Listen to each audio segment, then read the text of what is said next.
I'm Jessica Miller, and I'm 28 years old. My parents threw my belongings onto the front lawn like garbage bags on trash day, while $29 million sat in my bank account. I stood there in my pajamas at 7 in the morning, watching my childhood photos scatter across the wet grass. My mother didn't even look back as she slammed the door. 3 hours later, I was sitting in a coffee shop when my phone exploded. 72 missed calls. Apparently, word travels fast when you inherit more money than most people see in 10 lifetimes. Where are you watching from today? Drop your location in the comments below and hit that like and subscribe button if you've ever felt completely blindsided by family betrayal. You'll definitely want to stick around for what happened next. Let me back up and tell you how I ended up here. Because 24 hours ago, I was just regular Jessica Miller, the disappointment daughter who still lived at home.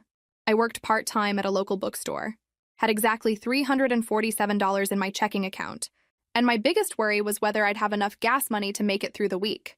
My family wasn't wealthy, but we weren't poor either. Dad worked construction, Mom was a nurse, and my younger brother Tommy was the golden child studying pre-med at State. I was the one who never applied herself, according to every family dinner conversation for the past decade. The call came Tuesday afternoon while I was shelving romance novels. My manager Sarah handed me the phone with this weird look on her face. "Some lawyer wants to talk to you." The voice on the other end was crisp and professional. "Miss Miller, this is attorney Robert Henley from Henley, Bradford & Associates.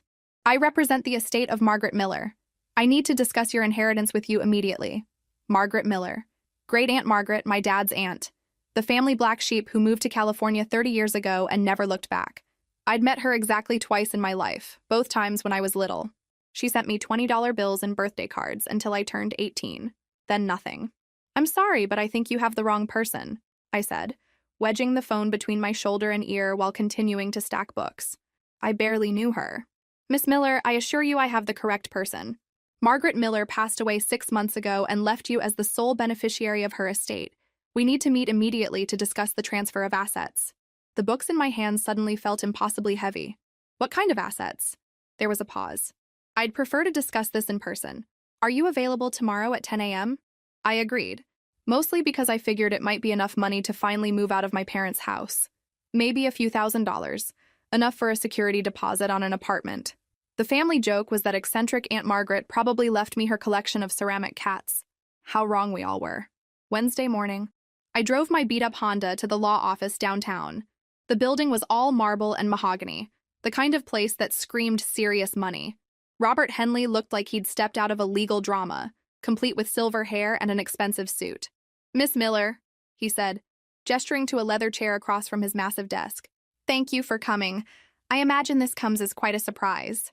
"A little bit," I admitted, fidgeting with my purse strap. "I mean, I always figured she'd forgotten about me." He smiled. "On the contrary, Margaret spoke about you frequently. She was very proud of your independence and character." "My character?" I almost laughed. "Sir, I think you might have me confused with someone else. I work part-time at a bookstore and live with my parents." She specifically mentioned that. He opened a thick folder. "Margaret believed you were the only family member who wasn't motivated by greed or status. She watched your family dynamics very carefully during her visits." A chill ran down my spine. "What do you mean, watched?" "Margaret was exceptionally wealthy, Miss Miller. She made several fortunes in California real estate and technology investments. Over the years, various family members reached out to her when they needed money. You never did." He was right. I'd never even thought to contact her. When Tommy needed money for college, Mom and Dad had discussed asking rich Aunt Margaret, but decided against it. When Dad's construction business hit a rough patch, there was talk about California money, but I'd always stayed out of those conversations. "How wealthy are we talking about?" I asked. Robert Henley looked me directly in the eyes.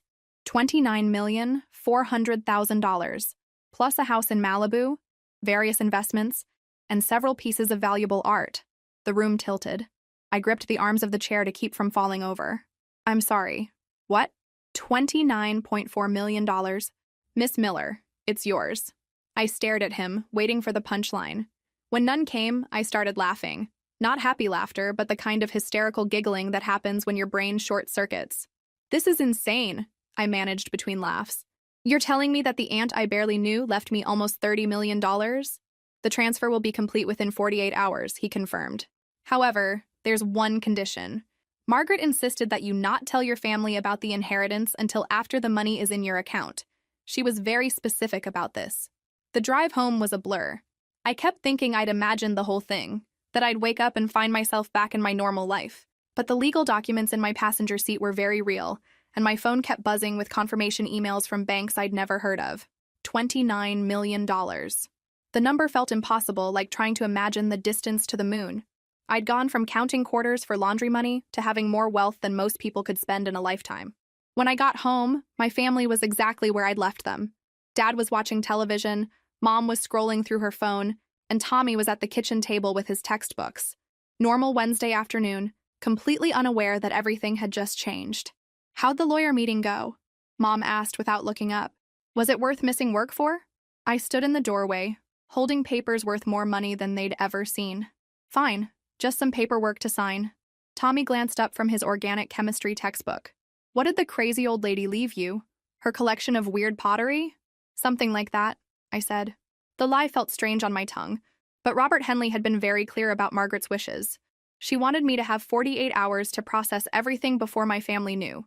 Looking back, I think she understood them better than I ever did. That night, I lay in bed staring at the ceiling, my laptop balanced on my chest as I refreshed my bank account every few minutes. Nothing yet, but the lawyers had warned me the transfer would take time. I kept reading Margaret's letter, trying to understand why she'd chosen me. "Jessica," it began in her careful handwriting. "You're the only one in our family who never asked me for anything. Everyone else saw dollar signs when they looked at me, but you just saw a person. That matters more than you know." She'd been watching us for years, apparently, paying attention to how we treated each other, how we talked about money, how we handled disappointment. She'd noticed that when Tommy needed college funds, I picked up extra shifts at the bookstore to help with family expenses without being asked. She'd seen that when Dad's business struggled, I quietly canceled my own plans to save money. I'd never thought of those things as character traits. They just seemed like what you do for family. The letter continued, "I'm leaving you everything because I trust you to use it wisely. But be careful. Jessica, money changes people, and it reveals who they really are. Some of your family members may surprise you, and not in good ways." At the time, I thought she was being paranoid. These were my parents, my brother. They loved me. Sure, we had our problems, but what family doesn't? Money couldn't change the fundamental bonds between us. Thursday morning arrived with no change in my bank account, but something felt different in the house. Dad was making phone calls in hushed tones, and Mom kept giving me strange looks over breakfast. "Jess," she said casually, buttering her toast.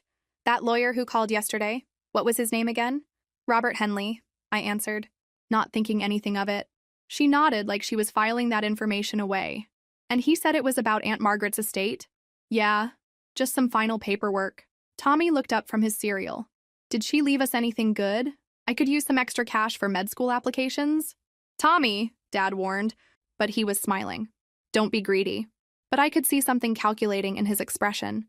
They were all watching me differently, like they were waiting for something. It made me uncomfortable in a way I couldn't quite name.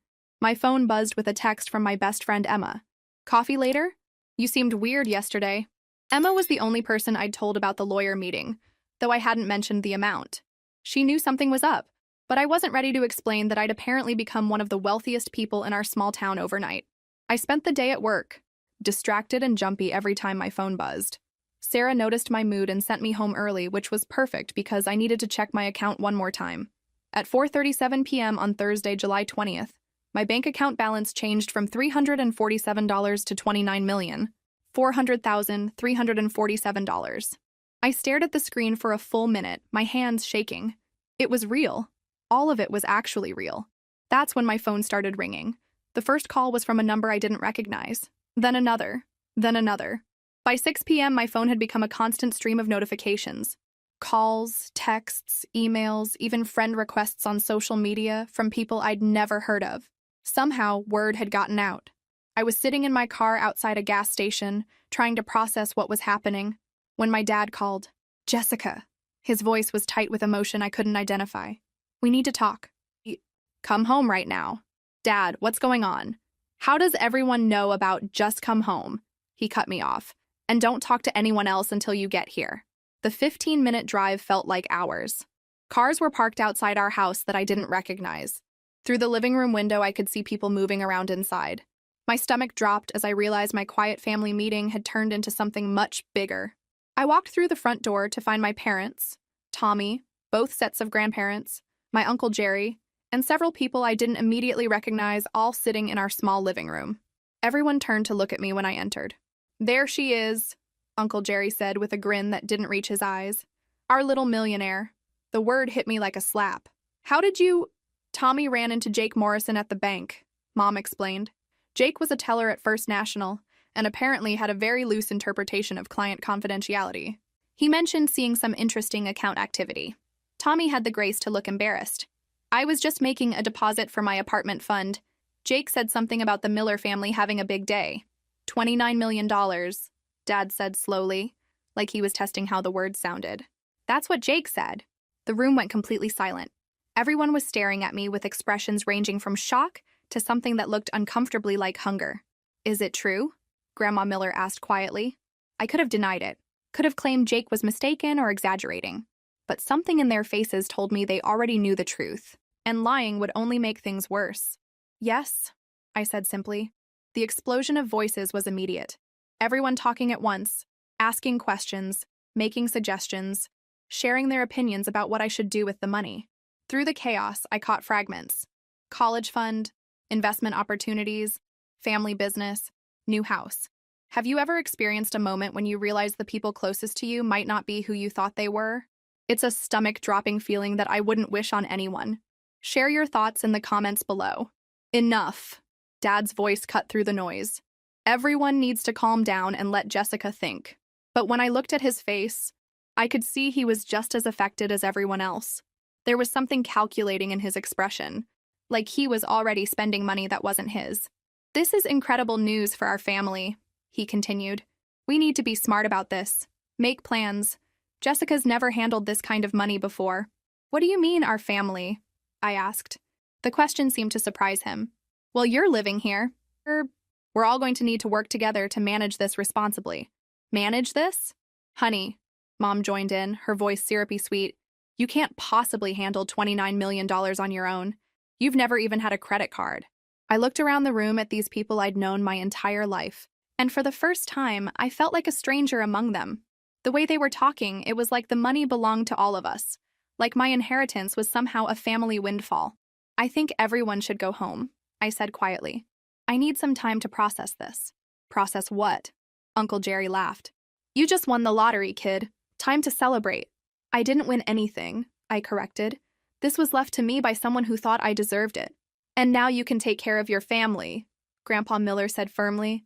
"It's what she would have wanted." "How would you know what she wanted?" The words came out sharper than I intended. "None of you even talked to her." The temperature in the room seemed to drop 10 degrees. I'd just broken an unspoken rule about family loyalty and gratitude. "Jessica," Mom's voice carried a warning, "we're just trying to help you make good decisions. By deciding how I should spend my money, it's not just your money anymore," Tommy said quietly. "It's family money. That's how these things work." That's when I knew Margaret had been right to warn me. The money hadn't changed me at all, but it had revealed who my family really was. I didn't sleep that night. Every time I closed my eyes, I could hear their voices discussing my inheritance like it was already communal property. By 3 a.m., I'd made a decision that would have been unthinkable 24 hours earlier. I was moving out. Friday morning, I called Robert Henley's office. "I need to access some of the funds immediately," I told his assistant, "and I need recommendations for financial advisors who specialize in protecting assets." "Miss Miller," Robert said when he came on the line, "is everything all right? You sound distressed." I gave him a condensed version of the previous night's events. He listened without interrupting, then sighed deeply. "Margaret predicted this might happen," he said. "She left additional instructions in case your family became problematic." "Additional instructions?" "She established a trust structure that protects the bulk of your inheritance from external claims. She was very concerned about family members who might feel entitled to your money." Smart woman. Paranoid, but smart. "Can you recommend somewhere I can stay while I figure this out?" I asked. "I don't think I can handle another family meeting about my finances. I know a discreet hotel downtown. Let me make some calls." An hour later, I was packing a bag while my parents were at work, and Tommy was at summer classes.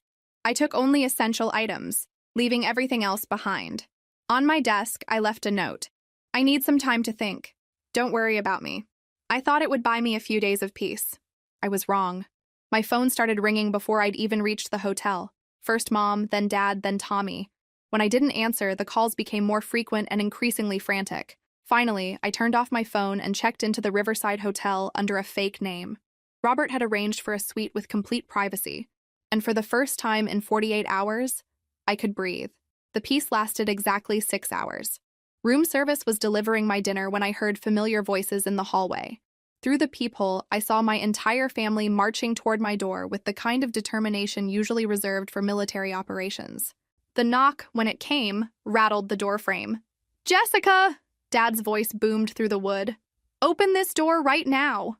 I sat on the bed, paralyzed. How had they found me? "We know you're in there," Mom called. "The hotel manager confirmed you're registered." Apparently, small-town connections worked both ways. Someone at the front desk had recognized the Miller name and made a phone call. "Jessica, this is ridiculous." Tommy joined in. "You're acting like a child." I wasn't acting like anything. I was a 28-year-old woman who wanted to make her own decisions about her own money. But apparently, that was too much to ask. When I didn't respond, the knocking became pounding. Other hotel guests started opening their doors to see what the commotion was about. The manager appeared, looking mortified at the scene my family was creating in his elegant establishment. "Folks," I heard him say, "you need to keep it down or I'll have to ask you to leave." "That's our daughter in there," Dad shouted. "She's not thinking clearly." "Sir, your daughter is an adult guest who has requested privacy. If you don't lower your voices, I'm calling security." The pounding stopped, but I could hear heated whispers in the hallway. Finally, their voices faded as they moved away from my door. My phone, which I'd turned back on to order room service, immediately lit up with notifications. Dozens of missed calls, text messages, and voicemails. I scrolled through them, watching the tone evolve from worried to angry to manipulative. "Mom, honey, we're just concerned about you. Please call." "Dad, this behavior is unacceptable. Come home immediately." "Tommy, you're being selfish. Think about what this money could do for all of us." "Uncle Jerry, don't let this money go to your head, kid. Remember where you came from." But it was the last message that made my blood run cold. A voicemail from Dad, left just 10 minutes earlier. "Jessica, I don't know what that lawyer told you, but you need to understand something. That money belongs to our family. Margaret was a Miller, and Millers take care of each other. If you don't start acting responsibly, we're going to have to take steps to protect you from yourself. Protect me from myself." The threat was barely veiled, but it was definitely a threat. I called Robert Henley's emergency line. "They're threatening to take legal action," I told him. "Something about protecting me from myself." "Can they do that?" I asked, panic creeping into my voice. "Not successfully," he assured me. "But they can try, and legal challenges can be expensive and time-consuming. We should move quickly to ensure your assets are completely protected. What do you recommend?" "Transfer everything to the trust structure Margaret established. Once that's done, they'll have no legal standing to make any claims." "Do it," I said without hesitation. As Robert explained the process, I realized Margaret had anticipated this exact scenario. She'd known my family would react this way, had known they'd try to claim what was mine. She'd protected me from them before I even knew I needed protection. But why hadn't she warned me directly? Why let me walk into this blindly? That's when I found the second letter. Robert had included a sealed envelope with the trust documents, marked "Open if family becomes hostile." Inside was another letter from Margaret, this one much longer and more detailed. "Jessica," it began, "if you're reading this, then they've shown their true colors. I'm sorry you had to learn this way, but some lessons can only be taught by experience." She went on to describe years of watching my family from a distance, how Uncle Jerry had called her repeatedly asking for loans that were never repaid, how my grandparents had suggested she should invest in Tommy's education since brilliant boys like him don't come along often, how my own parents had discussed the possibility of Margaret's inheritance for years, speculating about who might benefit when she passed. "Everyone except you," the letter continued. "You never once asked me for anything. Never mentioned money in your birthday thank you cards. Never even asked your parents for my contact information. That told me everything I needed to know about your character. But the most shocking revelation was yet to come. Your family has been planning for this inheritance for months. They knew I was sick before I died. Your father actually flew to California in December to visit me in the hospital. He spent 3 days trying to convince me to change my will, to make the inheritance a family trust that he could manage." My hands started shaking as I read the next paragraph. "When I refused, he became quite aggressive. He told me you were irresponsible with money, that you'd waste any inheritance on frivolous things. He suggested that a responsible family member should oversee any funds left to you. He even brought documentation showing your employment history and bank account balance, as if being poor was evidence of poor character. I had to put the letter down for a moment. My father had actually flown to California to try to manipulate a dying woman into changing her will. The betrayal was so complete, so calculated, that I couldn't process it. The letter continued. I told him that your financial struggles were exactly why you deserved the inheritance. You'd learned the value of money through scarcity, not abundance. You'd developed empathy and humility through hardship. Those were the qualities I wanted to reward. There was more. So much more.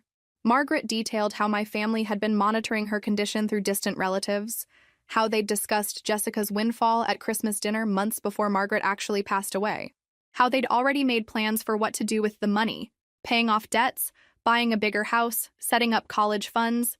They'd been counting my inheritance before Margaret was even in the ground. The final paragraphs of the letter contained instructions I never could have anticipated. Jessica, I'm giving you a choice. You can try to maintain relationships with people who see you as a bank account, or you can build a new life with people who value you for who you are. The money I'm leaving you isn't just an inheritance. It's freedom. The freedom to walk away from anyone who doesn't deserve you.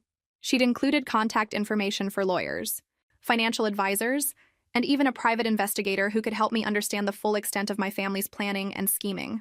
If you choose to cut ties completely, the letter concluded, know that you're not abandoning family. You're abandoning people who abandoned you the moment they learned you had something they wanted. I sat in that hotel room for hours, reading and rereading Margaret's words. Everything made sense now. Their strange behavior before I'd even told them about the inheritance. Their immediate assumption that the money should benefit everyone. Their threats when I tried to maintain some independence. They'd been planning this for months. My phone buzzed with another text from Tommy. Dad's meeting with a lawyer tomorrow. You need to come home and fix this before it gets ugly. Too late, I thought. It was already ugly. But if they wanted to play hardball, I had 29 million reasons to play harder. I called Robert Henley again. I need to move the trust transfer up, I said, and I need you to find me a new place to live. Somewhere my family can't find me. Miss Miller, are you sure you want to take such drastic steps? Sometimes families just need time to adjust to major changes.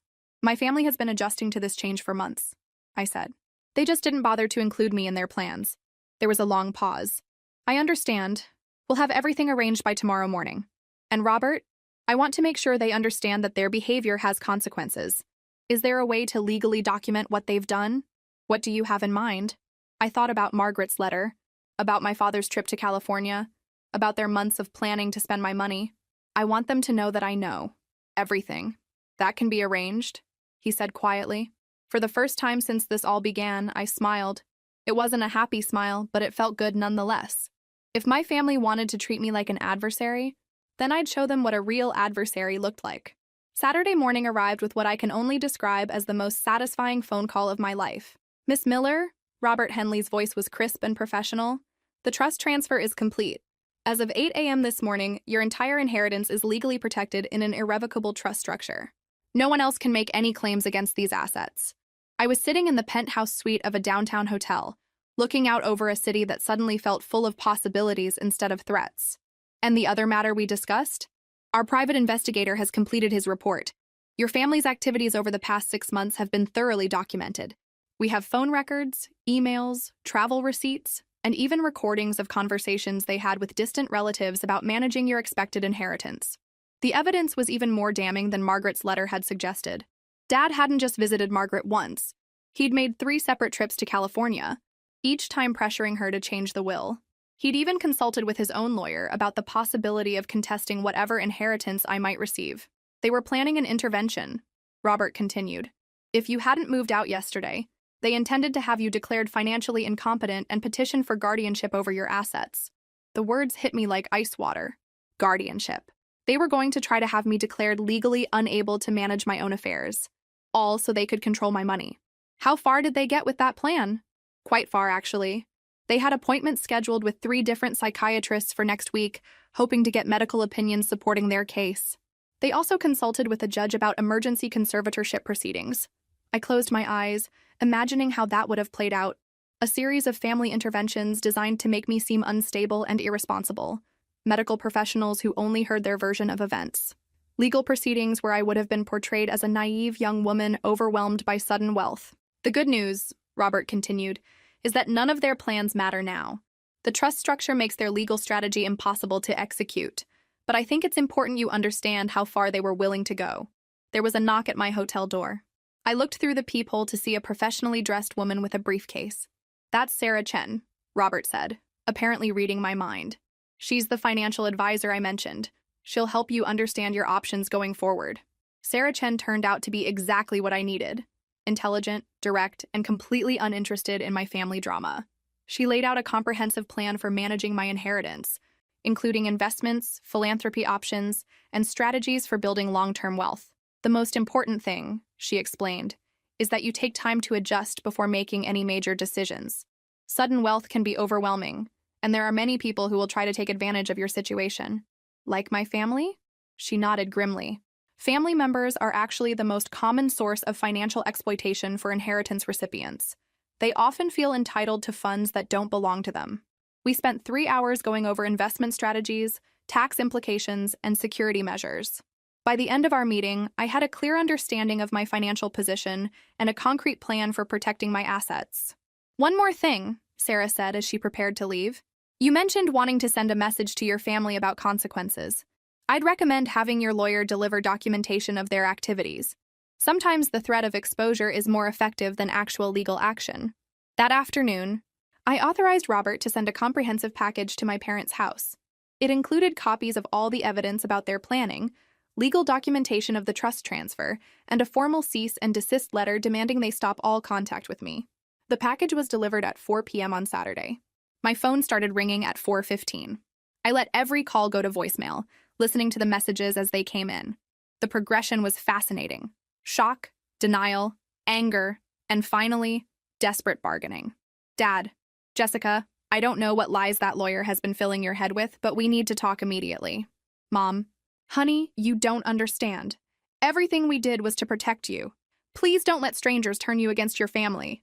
"Tommy, this is insane, Jess. You're destroying our family over money." "Uncle Jerry, you ungrateful little brat. After everything this family has done for you." And finally, a message that made me realize I'd made the right choice. "Grandpa Miller, if you think you're too good for your family now, then you were never really one of us anyway. Don't come crying to us when you realize money can't buy you love."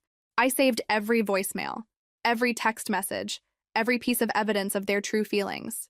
Not because I planned to use them, but because I wanted to remember this moment, the moment I learned who my family really was. That evening, I ordered room service and opened a bottle of very expensive champagne, not to celebrate my wealth, but to celebrate my freedom. For 28 years, I'd felt like I didn't quite fit with my family. I'd always assumed the problem was with me, that I wasn't ambitious enough, successful enough, or valuable enough to earn their respect. Now I understood the truth. The problem wasn't that I didn't fit with them. The problem was that I was better than them. And tomorrow I was going to start building a life that reflected that reality. The thought of what came next should have been terrifying. Instead, it felt like the first day of my real life. But I had no idea what my family was planning for tomorrow, or how far they'd be willing to go to get what they thought they deserved. I was about to find out that $29 million was enough to turn my own blood relatives into complete strangers. And some of those strangers were about to become very dangerous people. 3 weeks later, I was living in a furnished apartment in the city's arts district, finally understanding what peace felt like. No more family dinners where I was the target of passive-aggressive comments. No more listening to lectures about responsibility while being treated like a child. Just quiet mornings with good coffee and the freedom to make my own decisions. What do you think will happen next? Will Jessica's family give up? Or are they planning something even more desperate? Let me know your predictions in the comments. I'd started volunteering at a literacy center, something I'd always wanted to do but never had time for when I was working constantly just to survive. Turns out having financial security gives you the luxury of choosing meaningful work over necessary work. The director, Maria Santos, knew nothing about my inheritance. To her, I was just Jessica, a book lover who wanted to help adults learn to read. It felt incredible to be valued for my time and effort rather than my bank account. My family, however, wasn't giving up so easily. The first sign of escalation came when I found my Uncle Jerry waiting outside my apartment building on a Tuesday morning. He was leaning against his truck, cigarette dangling from his lips, with the kind of casual menace that suggested he'd been there for a while. "Morning, millionaire," he called out as I approached the entrance. "Nice neighborhood. Must cost a fortune. What do you want, Jerry?"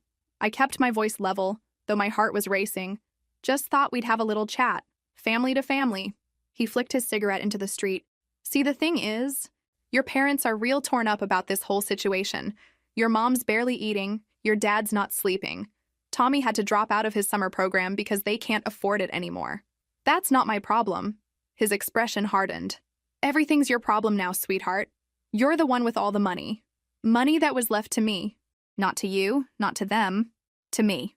Jerry stepped closer, and I caught the smell of alcohol on his breath, despite it being 8 in the morning. You know what I think? I think that old bat filled your head with poison about your family. Made you think you're better than us. She didn't have to fill my head with anything. You all did that yourselves. Careful, Jessica. His voice dropped to a whisper. Accidents happen to people who forget where they come from, especially people living alone in the big city. The threat was unmistakable. I pulled out my phone and started recording. Are you threatening me, Uncle Jerry? His face went red when he realized what I was doing. I'm not threatening nobody. Just having a conversation with my ungrateful niece. This conversation is over. I walked past him toward the building entrance. This isn't over, he shouted after me. Family takes care of family, Jessica. One way or another. I called Robert Henley before I'd even reached my apartment door. We need to file a restraining order, I told him after playing the recording. And I think I need security. I was afraid this might happen, Robert said grimly. Desperate people do desperate things. I'll have someone at your building within the hour. The security consultant, David Morrison, was a former police detective who specialized in protecting high-net-worth individuals from family threats. He was professional, discreet, and completely unsurprised by my situation. Family money disputes are some of the nastiest cases I handle, he explained as he installed additional locks on my apartment door. Blood doesn't make people trustworthy. Sometimes it makes them more dangerous because they feel entitled. That afternoon, I received a formal letter from a lawyer I'd never heard of. My family was contesting Margaret's will, claiming undue influence and mental incompetence. They were also demanding a family meeting to resolve the situation amicably before it reaches the courts. I laughed when I read it. Apparently, they still thought they could intimidate me into compliance. My response was swift and decisive. Robert filed countersuits for harassment, attempted fraud, and conspiracy to commit financial exploitation. We also released some of the evidence about their pre-inheritance planning to demonstrate their bad faith. The local newspaper picked up the story. Local family fights over inheritance made the front page of Wednesday's edition, complete with quotes from anonymous sources describing the family's behavior. My phone exploded with calls from reporters, distant relatives, and random strangers wanting to share their opinions about family loyalty and money. I ignored them all, but I did read some of the letters to the editor that were published over the following days. About half supported my family's position. Money should be shared with relatives. Blood is thicker than water. Inheritance should benefit everyone. But the other half saw through their manipulation, especially after more details about their planning emerged. One letter particularly stood out. If this family cared so much about Jessica before she had money, where were they when she was struggling? True family supports you when you have nothing, not just when you have everything. Friday evening, I was having dinner with Emma, my best friend who'd been my rock through all of this, when my phone buzzed with a text from an unknown number. We know where you live. We know where you work. We know your routine. Stop hiding behind lawyers and face your family like an adult. I showed the message to Emma, whose face went pale. Jess, this is scary. They're stalking you. I know. I forwarded the text to David Morrison. But I'm not backing down. Maybe you should consider moving somewhere else, like far away. I'd thought about it. Sarah Chen had suggested I could relocate anywhere in the world. Start fresh somewhere my family couldn't find me. But running felt like letting them win. This is my life, I told Emma. I'm not going to let them scare me away from it. But even as I said the words, I wondered if I was being brave or just stubborn. The threats were escalating, and I had no idea how far they were willing to go. That question would be answered sooner than I expected. The answer came at 3 a.m. Saturday morning when my building's fire alarm started shrieking. I stumbled out of bed, grabbed my emergency bag, and joined the stream of residents evacuating into the street. The fire department arrived within minutes. But there was no fire. Someone had deliberately triggered the alarm system and disabled the security cameras before doing it. While residents milled around outside in their pajamas, whoever set off the alarm had plenty of time to search the building undetected. Miss Miller? A firefighter approached me with a serious expression. Your apartment door was forced open.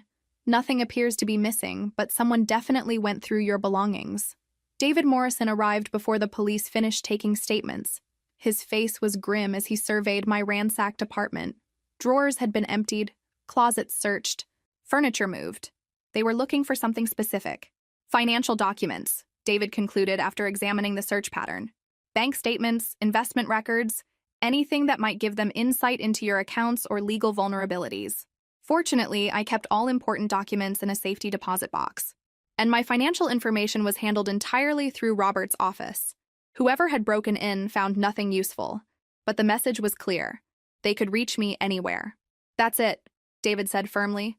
You're moving to a secure location immediately. By Sunday afternoon, I was settled into a corporate apartment in a building with hour security and controlled access. The space was sterile and impersonal, but it was safe. David assured me that my family would have no way to track me there. Monday brought a new escalation. Tommy appeared on a local morning talk show, playing the role of concerned brother to perfection. Jessica has always been fragile, he told the sympathetic host. We're worried that sudden wealth has triggered some kind of psychological break. She's cut off all contact with people who love her and surrounded herself with strangers who only care about her money. The performance was flawless. He painted me as an unstable victim being manipulated by greedy lawyers and financial advisors. He talked about our close family bond, how devastated my parents were, how they just wanted to help me make responsible decisions. We're not trying to take anything from her, he said with tears in his eyes. We just want our sister back. It was masterful manipulation, and it worked. Public opinion, which had been split, shifted towards sympathy for my family. Social media exploded with criticism of my behavior and demands that I do the right thing. I watched the interview from my secure apartment, marveling at Tommy's acting ability. He'd always been the golden child, but I'd never realized he was also a sociopath. My phone rang immediately after the show ended. Robert Henley's voice was tight with anger. We need to respond to this immediately, he said.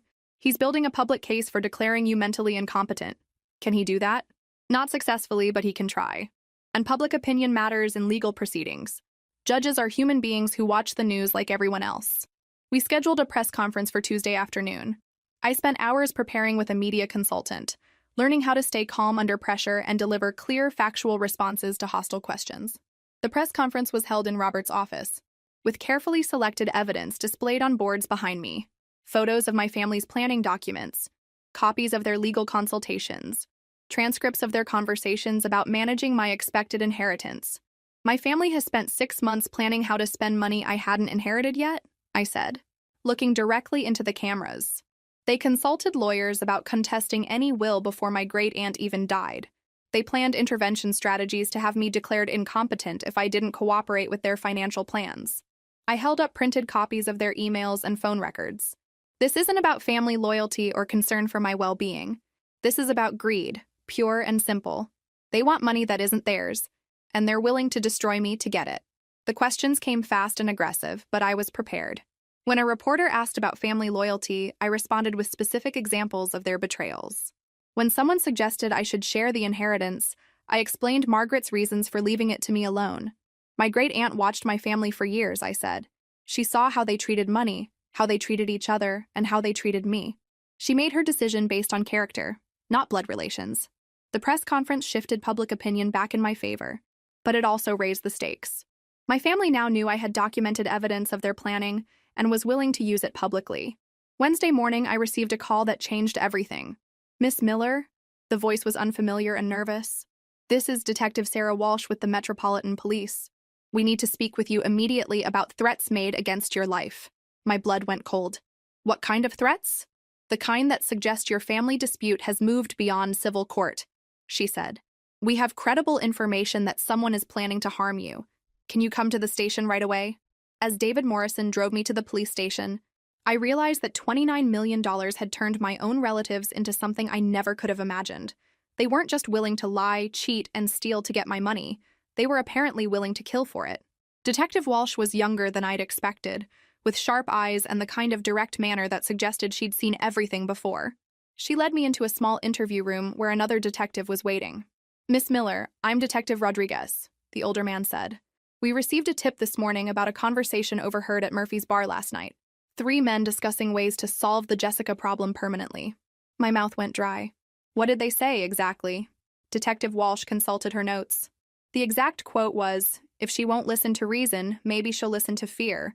And if she won't listen to fear, maybe she won't need to listen to anything anymore. Do you know who the men were? We have descriptions. One matches your Uncle Jerry Miller. Another sounds like your cousin Ryan. The third was someone they called Tony, possibly a friend or associate. Detective Rodriguez leaned forward. Miss Miller, we take threats against life very seriously, especially when money is involved. We'd like to offer you police protection while we investigate. I thought about the break-in, the stalking, the escalating aggression. What kind of investigation? We're going to place the bar under surveillance and monitor the individuals we identified. We're also going to coordinate with your security team to ensure your safety.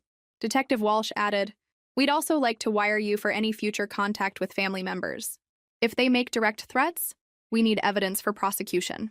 The idea of wearing a recording device to catch my own family making death threats was surreal, but I agreed. This had gone far beyond a civil dispute about money. That afternoon, I met with Robert and Sarah Chen to discuss contingency plans. The conversation was sobering. If something happens to you, Sarah explained, your trust structure protects the inheritance from any family claims.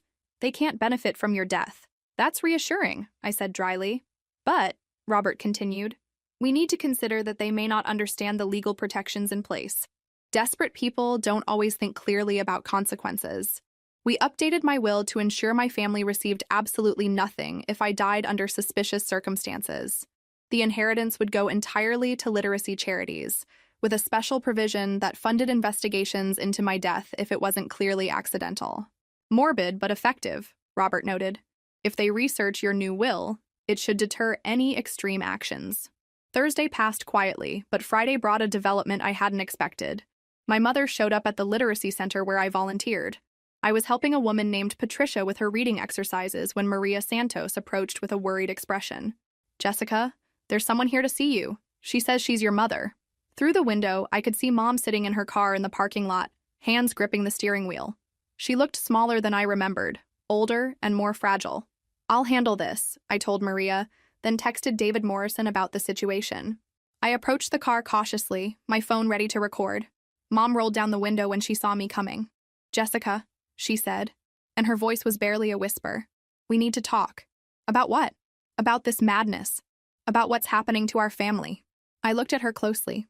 She looked genuinely distressed. Not angry or manipulative like the others. Are you wearing a wire, Mom? The question seemed to surprise her.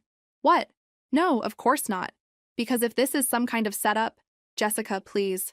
Tears started rolling down her cheeks. I just want my daughter back. Against my better judgment, I got into the passenger seat.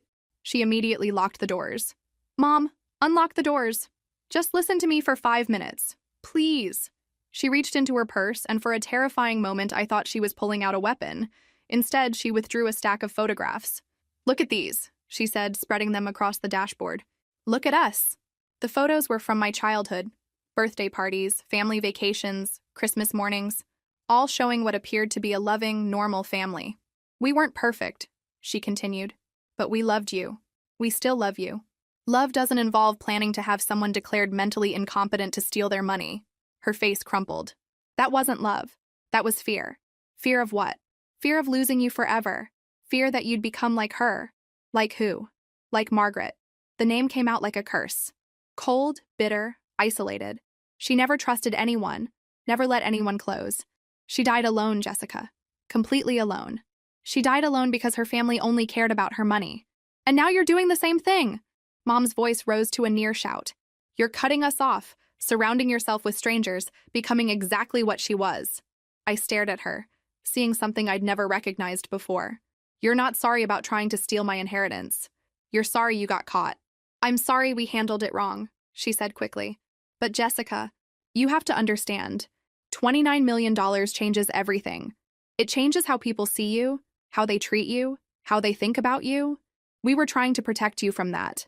By taking my money and controlling my life, by making sure you didn't have to face it alone. The conversation continued for another 20 minutes, with Mom alternating between guilt-tripping, emotional manipulation, and what seemed like genuine concern. But underneath it all, I could hear the same entitlement that had driven everything else. She wanted me to forgive them, give them access to my money, and pretend their betrayal had never happened. She wanted me to be grateful for their protection and accept their control over my financial decisions. When I finally got out of the car, she made one last desperate attempt. Jessica, if you don't come home, something terrible is going to happen. Your father and Jerry are planning something. I don't know what, but they're talking about teaching you a lesson and bringing you back to reality. What kind of lesson? I don't know, she sobbed. But please, just come home. We can work this out as a family. I looked at this woman who had raised me, fed me, supposedly loved me, and realized that she was willing to use death threats against me as leverage for family reconciliation. Tell Dad and Jerry that if they try anything, they'll go to prison, I said. The police are already watching them. Her face went white. Police? You didn't think threatening to kill someone would go unnoticed, did you? I walked back into the literacy center, leaving her sitting in the parking lot. Through the window, I watched her make several phone calls before finally driving away. That evening, Detective Walsh called with an update that confirmed my worst fears. We recorded a conversation between your uncle and 2 associates, she said. They're planning to grab you tomorrow night when you leave your building. The plan is to take you somewhere isolated and convince you to sign over power of attorney to your father. And if I don't agree, based on what we heard, they have backup plans. None of them good. The recording she played for me was chilling. Jerry's voice, slurred with alcohol but clear in its intent. She'll sign whatever we want her to sign once she understands we're serious. And if she doesn't, well, accidents happen. My own uncle was planning to kidnap and possibly murder me for money. As I hung up the phone, I realized something that should have been obvious from the beginning. This was never going to end until someone ended it. And that someone was going to be me. Saturday morning, I made a decision that would have terrified the Jessica from a month ago. Instead of hiding behind security and lawyers, I was going to set a trap. Absolutely not, David Morrison said when I explained my plan. You're not using yourself as bait. They're never going to stop, I argued. And eventually, they'll find a way to get to me. Better to control the situation than wait for them to control it. Detective Walsh was equally opposed. Miss Miller, we can arrest them based on the recorded conversations. You don't need to put yourself at risk. Recorded conversations about hypothetical plans, I pointed out. Good lawyers can argue that was just drunk talk. I need them to actually attempt something. Robert Henley looked like he wanted to physically restrain me. Jessica, if something goes wrong, I'll have police backup and professional security. If I don't do this, I'll spend the rest of my life looking over my shoulder. It took hours of argument. But finally, they agreed to a modified version of my plan. I would appear to follow my normal routine, leaving the secure building at my usual time. But instead of being alone, I'd be surrounded by undercover officers and David's security team. The trap was set for Saturday evening. I spent the day reviewing the plan with everyone involved. I'd leave my building at 7 p.m., walk to the coffee shop where I usually spent Saturday evenings, and wait for my family to make their move. Police would be stationed throughout the area, and David would be monitoring from a van across the street. Remember, Detective Walsh said during our final briefing, we need them to make an overt act. Let them approach you, but don't go anywhere with them willingly. Once they try to force you into a vehicle or threaten you with a weapon, we'll move in. At 6:30, I stood in my apartment looking at myself in the mirror. The scared young woman who'd been kicked out of her parents' house was gone. In her place was someone harder, smarter, and infinitely more dangerous to people who underestimated her. Margaret had been right about money revealing character. My family's character had been revealed as greed, manipulation, and violence. But my character had been revealed too, and I was surprised by what I'd found. I was stronger than I'd ever imagined. At exactly 7 p.m., I walked out of my building and headed toward the coffee shop. The street seemed normal. Saturday evening foot traffic, people heading out for dinner, nothing obviously suspicious. But I could feel eyes watching me. Halfway to the coffee shop, Jerry's pickup truck pulled up beside me. The passenger window rolled down, revealing my cousin Ryan. Hey, Jessica, he called out with fake friendliness. Want a ride? No thanks, I replied, continuing to walk. The truck kept pace with me. Come on, cuz, let's talk. We have nothing to talk about. I think we do. The truck stopped, and Ryan got out. He was bigger than I remembered, and there was something cold in his eyes that made my skin crawl. I kept walking, but Jerry had driven ahead and parked, blocking my path to the coffee shop. He emerged from the driver's side with a third man I didn't recognize, presumably the Tony from the bar conversation. Jessica, Jerry said, spreading his arms wide in a mockery of welcome. Time for a family reunion. I stopped walking and pulled out my phone. I'm calling the police. Tony moved faster than I expected, grabbing my wrist and twisting until I dropped the phone. I don't think so, sweetheart. Let go of me. Not until you listen to reason, Jerry said, moving closer. See, we've been patient with you, but patience has limits. What do you want? Simple. Ryan produced a folded document from his jacket. Sign this power of attorney, and we can all go back to being family. I looked at the document without touching it. Power of attorney for what? For your financial affairs, Jerry explained. Since you're obviously not competent to manage this kind of money yourself. And if I refuse? Tony's grip on my wrist tightened painfully. I don't think you want to find out. This was it. The moment they crossed from threats to action. I looked around as if searching for help, knowing that police officers were positioned throughout the area. You're really going to kidnap me for money? We're not kidnapping anyone, Jerry said smoothly. We're having a family intervention. Sometimes people need help making good decisions. By threatening them? By protecting them from their own stupidity. His voice hardened. Sign the paper. Jessica, last chance. I met his eyes directly.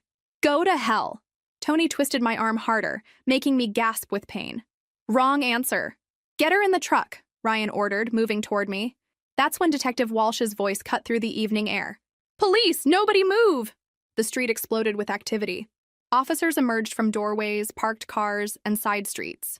Tony released my wrist and tried to run, but was tackled within 10 feet. Ryan froze like a deer in headlights, hands raised in automatic surrender. Jerry was the only one who fought. He actually pulled out a knife, screaming about family loyalty and greedy bitches who forgot where they came from. It took 3 officers to subdue him. As they loaded my relatives into police cars, Detective Rodriguez approached me with something that might have been admiration. That was either very brave or very stupid, he said. Probably both, I admitted, rubbing my wrist where Tony had grabbed me. Are you okay? I looked at the police cars, at my Uncle Jerry screaming curses at me through the window, at the cousins and stranger who'd been willing to kidnap me for money. Yeah, I said, and realized I meant it. I'm okay. For the first time in weeks, I actually was. The arrest made national news. Millionaire heiress helps police catch family kidnappers was the headline that appeared in newspapers across the country. Cable news picked up the story, turning my family dispute into a cautionary tale about money and greed. But the real bombshell came 3 days later, when Detective Walsh called with information that changed everything I thought I knew about my family. Miss Miller, we found something during our investigation that you need to know about. Can you come to the station? This time, the interview room contained boxes of evidence and a laptop computer. Detective Rodriguez looked grim as he gestured for me to sit down. We executed search warrants on your family members' homes and businesses, he began. What we found goes far beyond the kidnapping plot. He opened the laptop and showed me a series of emails dating back over 2 years. They were between my father and various people, discussing the Margaret situation and inheritance planning. Your family has been monitoring Margaret's health and finances for much longer than you realized, Detective Walsh explained. They hired a private investigator to track her medical condition and estimate her wealth. The emails detailed a systematic campaign to position themselves for Margaret's inheritance. They'd researched her legal team, her medical care, even her daily routines. They'd planned to contest any will that didn't benefit them, regardless of Margaret's actual wishes. But the most shocking discovery was yet to come. Your father made more than 3 visits to California, Detective Rodriguez said quietly. He made 7 visits over 18 months, and not all of them were to see Margaret. He showed me airline records, hotel receipts, and rental car agreements. Dad had been making regular trips to California, but many of them were to Los Angeles, not to Margaret's location in San Francisco.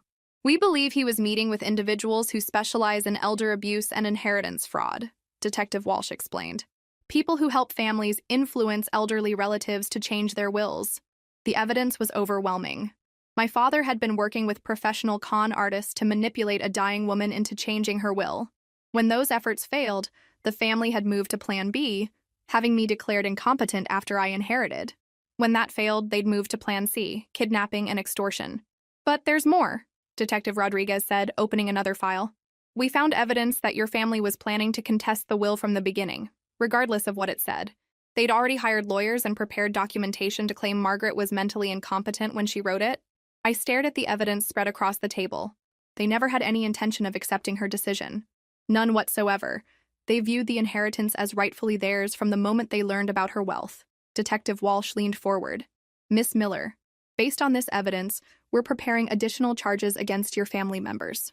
Conspiracy to commit elder abuse, attempted inheritance fraud, and conspiracy to commit kidnapping. Your father and mother could face significant prison time. My mother? She was part of the planning from the beginning. These emails show her coordination with your father's California trips and her research into Margaret's medical team. I thought about my mother's tearful performance in the parking lot, her claims of wanting to protect me, her warnings about my father's plans. All of it had been manipulation. There's one more thing, Detective Rodriguez said.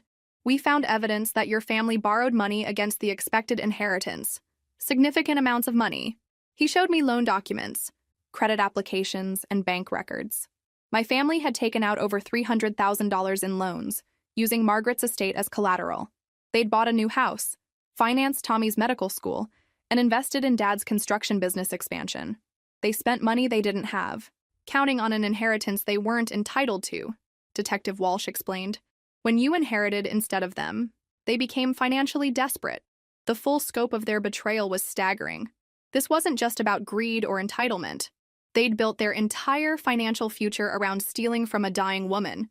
And when that failed, they'd turned their criminal energy toward me. What happens now? I asked. Now we prosecute, Detective Rodriguez said firmly. This kind of systematic elder abuse and inheritance fraud needs to be stopped. I thought about Margaret's letter, her warnings about my family's true character, her decision to protect me through the trust structure. She'd known this would happen. She'd seen their capacity for evil more clearly than I ever had. Do it, I said. Prosecute them for everything. That evening, I sat in my secure apartment and called Emma. I saw the news, she said immediately. Are you okay? I'm better than okay, I realized as I said it. I'm free. Free from what? From believing I owed them anything. From thinking blood relations meant automatic loyalty. From carrying guilt about having something they wanted. Emma was quiet for a moment. What are you going to do now? I looked around the sterile apartment, thinking about the life I'd been building before my family's criminal behavior had consumed everything. I'm going to live, I said. Really live.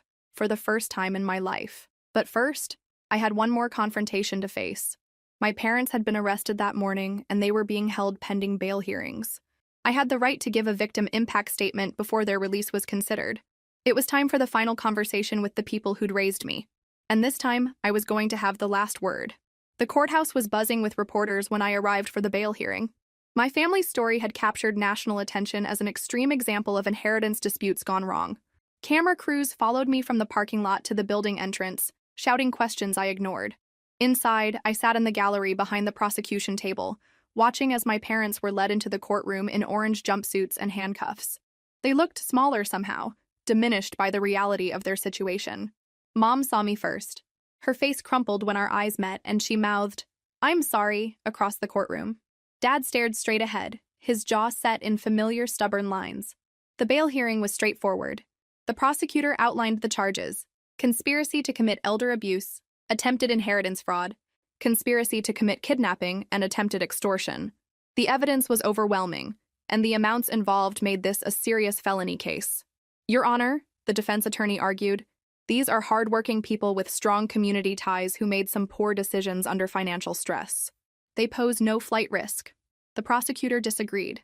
These defendants spent 18 months planning systematic criminal activity targeting vulnerable elderly individuals. When those crimes failed, they escalated to plotting kidnapping and extortion against their own daughter. This demonstrates a clear pattern of escalating criminal behavior. Judge Martinez reviewed the files carefully before speaking. Given the serious nature of these charges and the evidence of planning and premeditation, I'm setting bail at $50,000 each for Mr. and Mrs. Miller. My parents' faces went white. They didn't have $50,000. They'd spent everything on loans secured against my inheritance. Your Honor, the defense attorney said quickly, my client's daughter has substantial financial resources. Perhaps she would be willing to post bail for her parents. Every eye in the courtroom turned to me. The judge looked over his glasses in my direction. Miss Miller, you're not required to respond. But would you be willing to post bail for the defendants? I stood slowly, feeling the weight of every gaze in the room. This was the moment my parents had been counting on. That blood would prove thicker than water. That family loyalty would override their betrayals. Your Honor, I said clearly, these people spent 18 months planning to defraud my elderly great-aunt. When that failed, they plotted to have me declared mentally incompetent so they could steal my inheritance. When that failed, they conspired to kidnap me. They are not my family. They are criminals who happen to share my DNA. The silence in the courtroom was absolute. I will not be posting bail for the defendants. Mom's sob echoed through the courtroom. Dad's face turned red with rage, and he started to rise from his chair before his attorney pushed him back down. As they were led back to holding cells, Dad finally spoke directly to me for the first time since this all began. "You'll regret this," he shouted over his shoulder. "Money can't buy you a family, Jessica. When you're old and alone like Margaret, you'll understand what you threw away." I watched him disappear through the security door, feeling nothing but relief. Outside the courthouse, reporters surrounded me immediately. I'd prepared a brief statement with Robert's help. My great-aunt Margaret left me her inheritance because she believed I would use it responsibly and honorably. Today's proceedings prove she made the right choice. My biological relatives have shown their true character through their actions. I hope their prosecution serves as a warning to others who might consider elder abuse or inheritance fraud. "What message do you have for families facing similar disputes?" a reporter called out. "Protect yourselves," I said firmly. Love doesn't excuse criminal behavior. Blood relation doesn't justify theft or fraud. If your family only values you for what you can give them, they're not really family at all. 6 months later, my parents pleaded guilty to reduced charges and received sentences of 2 years in prison each. Jerry got 3 years for the kidnapping attempt. Tommy, who had been peripheral to the main criminal conspiracy, received probation and community service. I never spoke to any of them again. Instead, I built a new life surrounded by people who valued me for who I was, not what I had. I moved to a beautiful house in the mountains, started a foundation supporting literacy programs, and discovered what it felt like to wake up each morning without fear or guilt. Emma moved to Colorado to be my foundation's first employee. Maria Santos from the Literacy Center became a close friend and advisor. I met other inheritance recipients who'd faced similar family betrayals, and together we formed a support network for people dealing with the dark side of sudden wealth. Robert Henley became more than my lawyer. He became a trusted friend who helped me navigate the complexities of philanthropy and wealth management. Sarah Chen guided my investments with skill and integrity, helping me understand that money was a tool for building the life I wanted, not a burden to feel guilty about. Most importantly, I learned that Margaret's greatest gift wasn't the $29 million. It was the freedom to discover who I really was when I wasn't trying to earn approval from people who would never give it. I was stronger than I'd ever imagined. I was smarter than my family had given me credit for. And I was capable of building meaningful relationships based on mutual respect rather than obligation or need. My biological family had seen my inheritance as money they deserved. I saw it as the key to a life I'd never dared imagine possible. They were wrong about almost everything, but they were right about one thing. I did become like Margaret. I became someone who trusted carefully, loved deeply, and refused to let anyone take advantage of my generosity. The difference was, I wasn't alone. I was surrounded by people who'd earned their place in my life through loyalty, honesty, and genuine care. If this story resonated with you, make sure to like and subscribe for more real-life stories about family, money, and the courage to choose yourself when the people who should protect you become the people you need protection from. Remember, healing is possible, freedom is achievable, and sometimes the family you create is infinitely more valuable than the family you were born into. Your true worth has nothing to do with your bank account, and your happiness doesn't depend on anyone else's approval. Thank you for listening, and remember, you deserve people in your life who love you for exactly who you are.